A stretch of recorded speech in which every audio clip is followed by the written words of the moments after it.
3 people have now been charged in connection with threats surrounding the Nolan Wells investigation.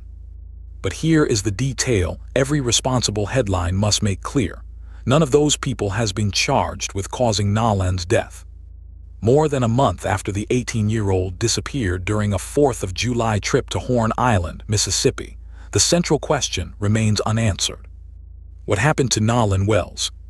Tonight, we are separating confirmed facts from online claims, examining the new developments, and identifying the questions that investigators, and eventually a grand jury, may have to confront. Before this became a national story, Nolan Xavier Wells was a son, a student, and an athlete from Ocean Springs. His family described a quiet young man with a gentle smile, corny jokes, and a way of making people comfortable. On July 4th, Nolan traveled by boat with friends to Horn Island, an uninhabited barrier island roughly 7 miles off the Mississippi coast.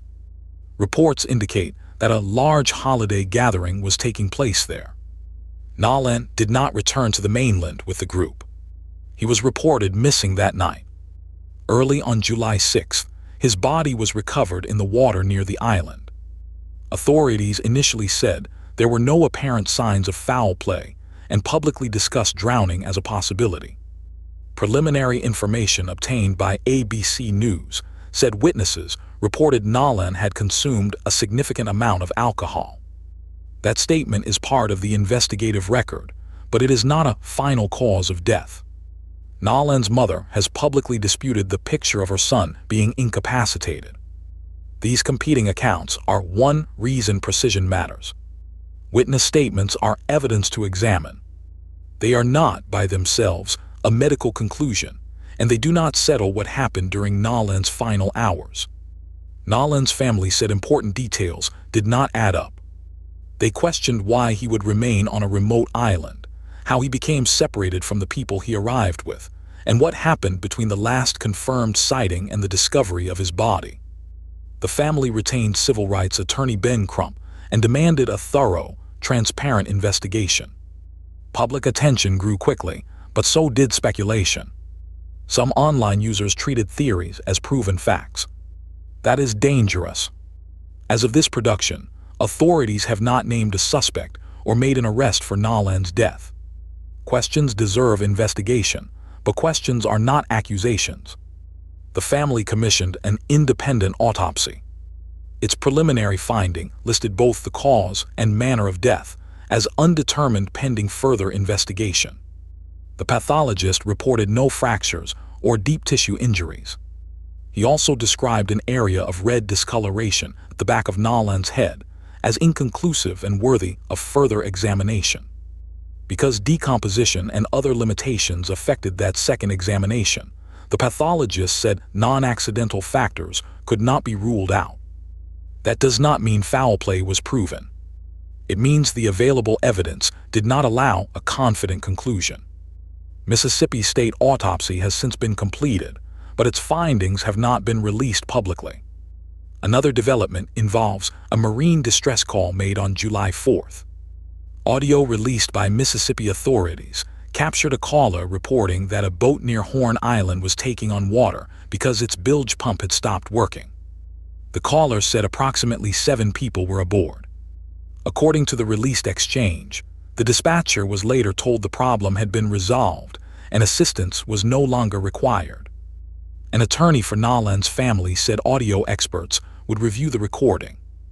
Law enforcement has said witnesses reported Nolan was not on the boat when it departed the island. The call may help establish timing and movement, but it does not independently explain Nolan's death. Jackson County District Attorney Angel Myers McIlrath has said the case will be presented to a grand jury after the investigation is complete. The official autopsy report is expected to remain confidential during that process. The district attorney has also explained that presenting non-natural deaths to a grand jury is standard practice in the county. A grand jury does not determine guilt. It reviews evidence and decides whether there is sufficient basis for criminal charges. The fact that a grand jury will review this case does not prove a crime occurred. It means the evidence will receive a formal, confidential legal review. In early August, 3 people were charged with allegedly threatening a judge, a witness, or public officials connected to the investigation. Those are serious allegations, but they concern threats surrounding the case, not responsibility for Nolan's disappearance or death. Reporting them as arrests for Nolan's death would be false. The threats also show how quickly public interest can become harmful. People connected to the case have reported harassment, and attorneys representing 3 of Nolan's friends have said they are preparing defamation actions against individuals they believe spread false claims. Their clients deny wrongdoing and have not been named as suspects by authorities. Mississippi officials also warned that a document circulating online as Nolan's toxicology report was fraudulent. That warning should stop every viewer before sharing a dramatic screenshot. A professional-looking document can be fabricated, and artificial intelligence can make false information appear official. The genuine state findings remain unreleased. Until a document is authenticated by the responsible agency or confirmed through reliable reporting, it should not be presented as evidence. In a case involving a grieving family and real people facing threats, getting the facts right is not just good journalism. It is a basic responsibility. So what do we actually know?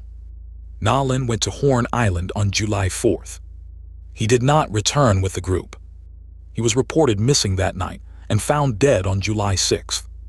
The independent autopsy did not determine a cause or manner of death. The state autopsy is complete but not public. No one has been arrested or named as a suspect in his death.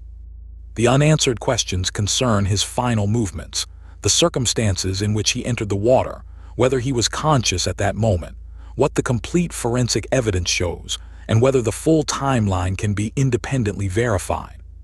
There are 2 mistakes the public must avoid. The first is deciding, without the complete evidence, that nothing suspicious could have happened. The second is deciding, also without the complete evidence, that specific people are guilty. Nolan's family deserves answers. The people being discussed online deserve factual reporting rather than accusation by algorithm. And the grand jury deserves evidence that has not been contaminated by threats, fake documents, or viral speculation. We will continue following verified developments and correct the record when rumors outrun the facts. If you want serious current affairs commentary built on sources, context, and straight talk, subscribe and turn on notifications. And in the comments, tell me this: which unanswered question do you believe investigators must address first?